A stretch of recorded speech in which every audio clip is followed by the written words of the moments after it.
If you go out in public asking people's opinion on feminism, you might hear some people saying, "Oh, that thing which makes women think of themselves as victims," or, "Well, that concept is obsolete," or, "It has gone too far," and other similar statements. Before anything, let me break down the formal definition of feminism, which is belief and advocacy for equal rights of genders, whether it is social, political, or economical. I'll try to answer the following questions in this video. Where has it come from? Why does it exist? And is it still relevant? If we peek back in time, we clearly notice instances where women have had to contend to achieve basic rights as citizens. For example, women's suffrage, which is women's right to vote, which was denied to them in most nations, and they attained this right only after years of protests and campaigns. A woman's priority during medieval times was to be a homemaker and raise children. It was the father's religious duty to give a gift of a daughter known as Kanyadan. There are endless such examples where women have had to fight and strive to receive education or attain a respectable position in the society. Needless to say, there are many examples of influential women from Rani Lakshmibai to Marie Curie that show that women have done remarkable work in all fields, be it science, math, law, or in the battlefield. As a response to the challenges I've mentioned, patriarchy and decades of suppression, feminism came into being. It is not about hating men, victimizing women, or questioning who has it harder.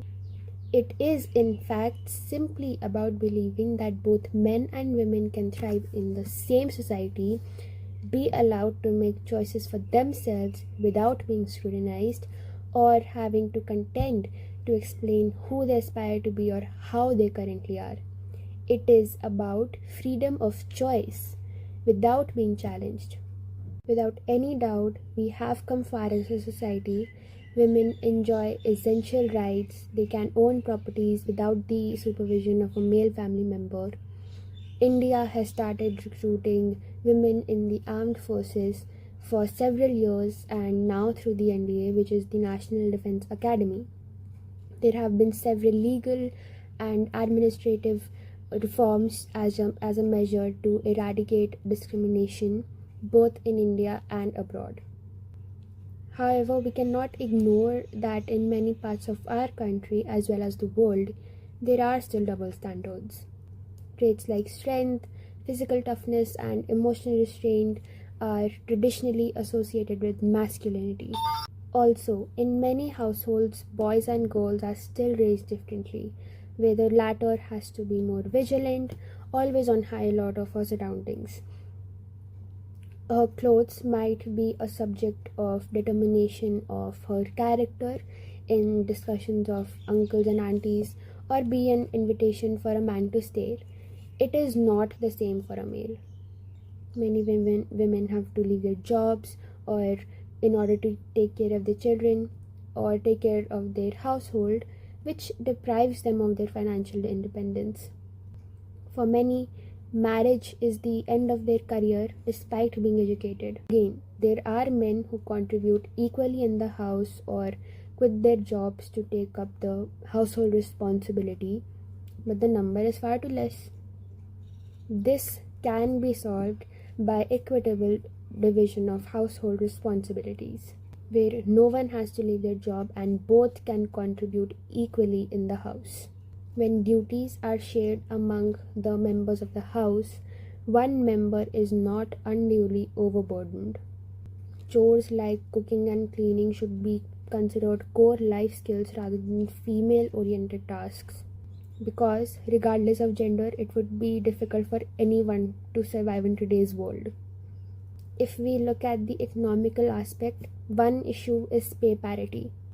The basis of deciding salaries is not about strength or appearances, but what a person can bring to the table. Work should speak for itself, not the gender. Even in politics, women are being underrepresented. India ranks 147th globally in lower house representation. which is supported by reserved seats for female parliamentarians is also in state legislatures and all government jobs. In fact, without reservation, the number of women vis-a-vis men would have been far lower. In conclusion, instead of comparing men and women who are inherently different, we should coexist as each other's pillars of support and uplift one another. Women, like men, should have equal grounds of opportunities uh, and not be doubted on their gender, just as men should not be burdened with the expectation of being the sole breadwinners or the only one who run the house. So, are you a feminist?